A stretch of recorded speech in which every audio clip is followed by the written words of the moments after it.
भन्थ्यौ विदेश जाने, पैसा कमाउने, घर बनाउने। अब म एक्लै बुढी आमा, मेरो को छ त? तिमी र म मात्रै थियौ नि, घरमा अरू कोही छैन।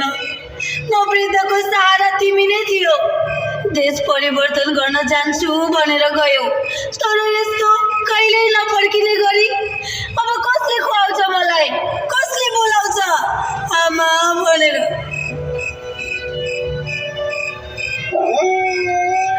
हे भगवान! मेरो आँखा अझै ढोका हेरिरहेका छन्, त फर्किन्छस् कि भनेर। तर आज थाहा भयो, यो ढोका त सधैँको लागि बन्द भएको रहेछ। मेरो काख अब खाली भयो। मेरो हातमा त केवल तेरो सम्झनाको फोटो मात्र बाँकी छ बाबु। राजेश!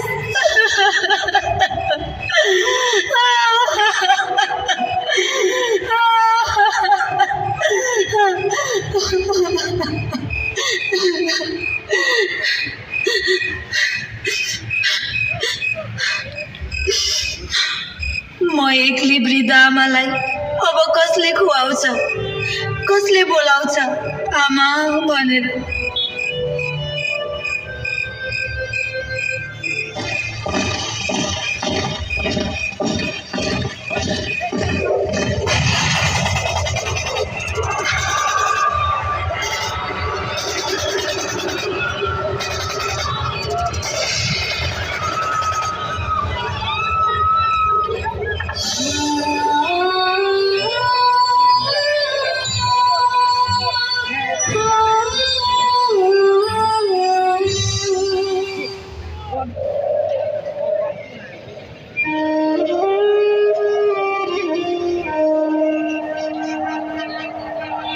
2052 को फागुनबाट उठेको त्यो आकाश सिराली, रोल्पा रुकुम गोर्खा सिन्धुली काभ्रेमा बन्द भयो चर्को आगो।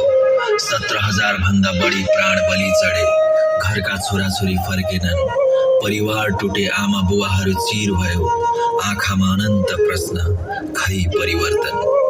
हामीले आशा बोकेर छाडेका घर फर्किएनन्, नेताहरू माथि उठे, भ्रष्टाचार उही उल्लास हरायो, जनताको अवस्था झन बिग्रियो।